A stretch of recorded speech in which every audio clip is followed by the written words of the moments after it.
ಕಮಲದ ರತ್ನನ ಮೇಲೆ ಮುನಿದ ಕಾನೂನು. ಬಿಜೆಪಿ ಶಾಸಕನ ವಿರುದ್ಧ ದಾಖಲಾದ ಸೆಕ್ಷನ್ಸ್ಗಳು ಯಾವ್ಯಾವ್ದು ಗೊತ್ತಾ? ಮುನಿರತ್ನ ಸದ್ಯಕ್ಕಂತೂ ಹೊರಗೆ ಬರಲು ಸಾಧ್ಯವೇ ಇಲ್ವಾ ಅನ್ನುವಂತಹ ಪ್ರಶ್ನೆ ಎದುರಾಗಿದೆ.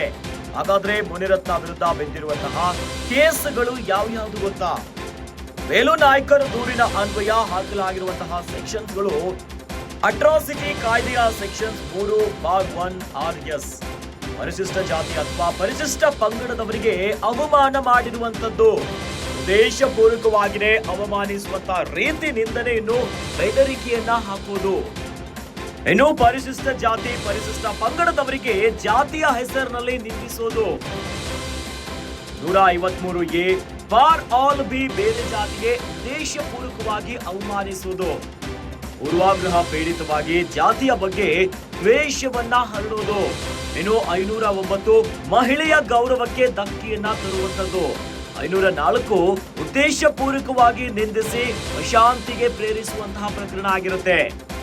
153 ದಂಗೆ ಏಳುವಂತೆ ಪ್ರಚೋದಿಸುವುದು. ಚೆಲುವರಾಜು ಕಂಪ್ಲೇಂಟ್ ಅಡಿಯಲ್ಲೇ ದಾಖಲಾಗಿರುವಂತಹ ಸೆಕ್ಷನ್ಗಳಿವು. ಇನ್ನು 506 ಕ್ರಿಮಿನಲ್ ಬೆದರಿಕೆ ಮತ್ತು ಜೀವ ಬೆದರಿಕೆ. 504 ಉದ್ದೇಶಪೂರ್ವಕವಾಗಿ ನಿಂದಿಸಿ ಅಶಾಂತಿಗೆ ಪ್ರಚೋದಿಸುವಂತದ್ದು. ಇನ್ನು ಸೆಕ್ಷನ್ 37 ಒಂದೇ ಉದ್ದೇಶದಲ್ಲಿ ಅನೇಕ ಅಪರಾಧವನ್ನ ಎಸಗುವುದು.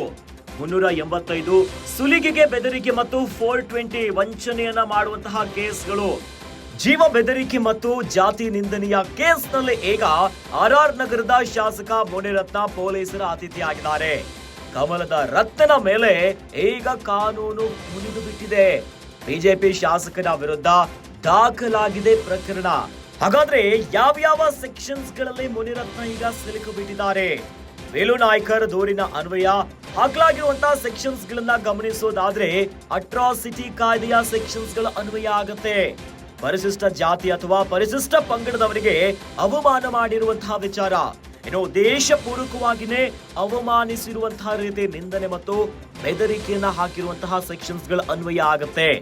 ಪರಿಶಿಷ್ಟ ಜಾತಿ ಪರಿಶಿಷ್ಟ ಪಂಗಡದವರಿಗೆ ಜಾತಿಯ ಹೆಸರಿನಲ್ಲೇ ನಿಂದಿಸುವಂತದ್ದು.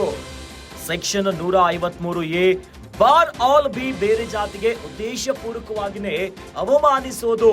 ಇನ್ನು ಪೂರ್ವಾಗ್ರಹ ಪೀಡಿತವಾಗಿ ಜಾತಿಯ ಬಗ್ಗೆ ದ್ವೇಷವನ್ನ ಹರಡುವಂತದ್ದು.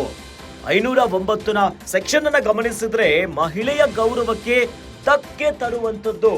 ಈಗಾಗಲೇ ಬಿಜೆಪಿಯ ಶಾಸಕನದ್ದು ಎನ್ನಲಾಗಿರುವಂತಹ ಆಡಿಯೋ ಭಾರಿ ಸದ್ದು ಮಾಡ್ತಾ ಇದೆ. ಇದು ಎಲ್ಲೆಡೆ ವೈರಲ್ ಆಗ್ತಾ ಇದೆ. ಹೀಗಾಗಿ ಬೇರೆ ಬೇರೆ ಸೆಕ್ಷನ್ಸ್ ಗಳು ಅನ್ವಯ ಆಗ್ತಾ ಹೋಗುತ್ತೆ. 506 ನೋಡಿದ್ರೆ ಕ್ರಿಮಿನಲ್ ಬೆದರಿಕೆ ಮತ್ತು ಜೀವ ಬೆದರಿಕೆ ಕೂಡ ಇದೆ. 504 ಸೆಕ್ಷನ್ ಅನ್ನ ನೋಡಿದ್ರೆ ಉದ್ದೇಶಪೂರ್ವಕವಾಗಿಯೇ ನಿಂದಿಸಿ ಅಶಾಂತಿಗೆ ಪ್ರಚೋದನೆಯನ್ನ ಕೊಡುವಂತದ್ದು. 37ನೇ ಸೆಕ್ಷನ್ ಅನ್ನ ನೋಡಿದ್ರೆ ಒಂದೇ ಉದ್ದೇಶದಲ್ಲಿ ಅನೇಕ ಅಪರಾಧವನ್ನ ಎಸಗೋದು.